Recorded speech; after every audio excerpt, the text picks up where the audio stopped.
Zambian President Michael Sata passed away last night. Joining us in studio to share his views on the late president is Ed Cropley, Southern African Bureau Chief at Thomson Reuters. Good to have you with us today, Ed, despite the bad news coming through. Maybe if you could walk us through the character of Michael Sata. You mentioned that he was quite a colourful individual. Yes, no, there are a few people in Southern Africa who can lay claim to such a sort of a strong personality, a public personality that really grabbed the headlines. And personally, I remember interviewing him when he was still opposition leader, I think in 2009. And it's one of the most uncomfortable interviews I ever had. I was made to feel like a sort of 10-year-old schoolboy sitting naughtily at the back of the class. Very, very brusque character, didn't stand on ceremony, asked tough questions, really put people on the spot, wanted to make sure reporters had all the background information absolutely down pat, didn't suffer fools gladly. And really stamped his authority on the Zambian presidency.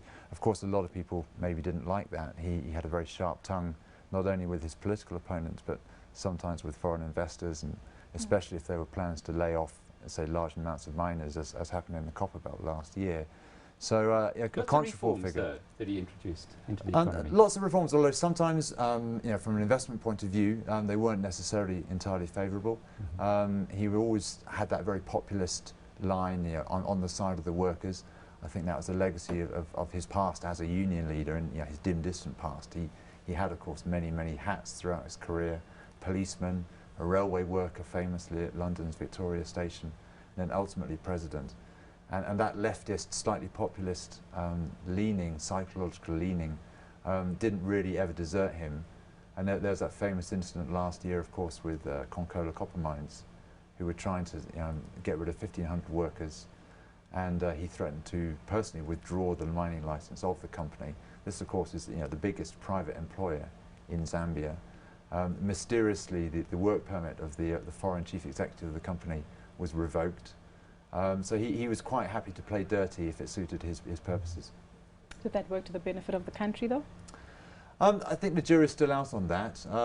Obviously, the unions themselves liked that very high-level political support. At the same time, investors, taking the longer-term view, aren't really going to start ploughing lots and lots of money into new mining ventures, and indeed new mines, if they've got some of this sort of very aggressive, sometimes it might be said ad hoc policy making coming right from the top.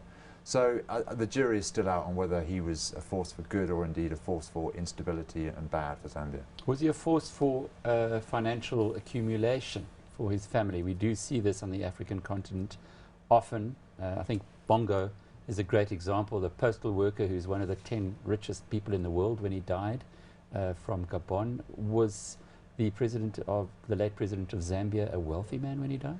There's certainly no evidence of that, and I think Bongo and Sata don't deserve to be in the same sentence at all in this point of view.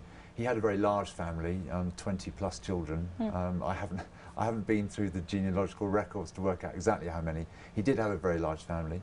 But when he came to power, he stressed his back to basics, ethical Christian family principles.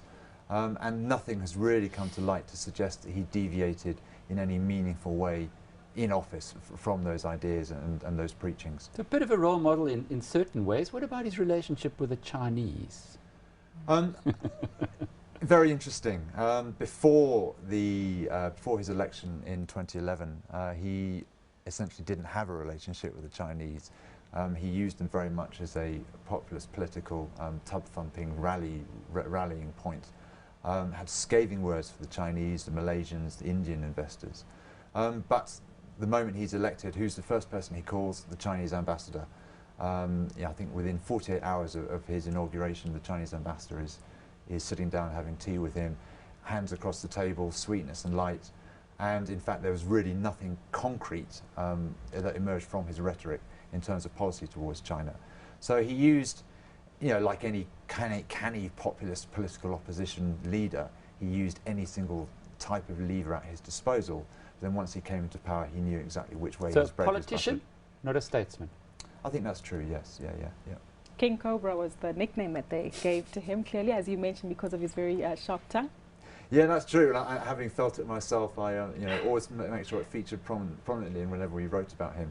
And in fact, on his desk in his offices in the Patriotic Front headquarters in Lusaka on Cairo Road, he had a little a plastic statuette of a king cobra, so used as a paperweight for all his minutes and note takings. So he clearly, he was actually quite proud to be called King Cobra. It's something that he felt quite happy with. He sounds like a very dominant personality. With his departure, is it likely that the political landscape in Zambia will change? He's been very polarizing during his time there. A lot of people are accusing him of exploiting ethnic divisions in Zambia. The ethnic divisions in Zambia are far more nuanced and less serious and tense, I suppose, than they might be in other countries. But they're still bubbling away beneath the surface, and Sata was accused often of exploiting these for his own political gains. Given his overall abrasive character, I think we're now going to see a period of greater consensus building, possibly, within government and within the administration. His two successors, well, his two potential successors, I should say, we have Guy Scott, who's the official vice president, and then we have Edgar Lungu, who is the acting president. There's some confusion, a bit of uncertainty as to who is going to emerge as the interim Zambian leader in the 90 days until they have an election to choose a new president. Is it conceivable that Guy Scott could be elected? The first white president post-colonialism? According to the constitution, it's not conceivable, no. He could become president, but he could not run for president because of the Scottish parentage of his parents. So, although he is Zambian, he was born in Zambia, and so he has full citizenship rights. His parents didn't have full Zambian citizenship, therefore he cannot run to be president. That's but he can become president. Does anyone else in the world And have that's that law. kind of a law? Yeah. I know in America you've got to be born in America to be president, Yeah, I mean, but not your parents. Otherwise Obama wouldn't be there. Aung San Suu Kyi in Burma, or now Myanmar, fell into a similar category because she married a foreign national. Her husband, Michael Sata, was a British academic, and so this precluded her from standing for the presidency in Myanmar. So it's the only similar sort of instance where I can see that arising. Fascinating. Ed, thank you so much for your time today, and clearly having experienced the sharp tongue of the King Cobra. Thanks for joining us today. That was Ed Cropley. He's the Southern Africa Bureau Chief at Thomson Reuters.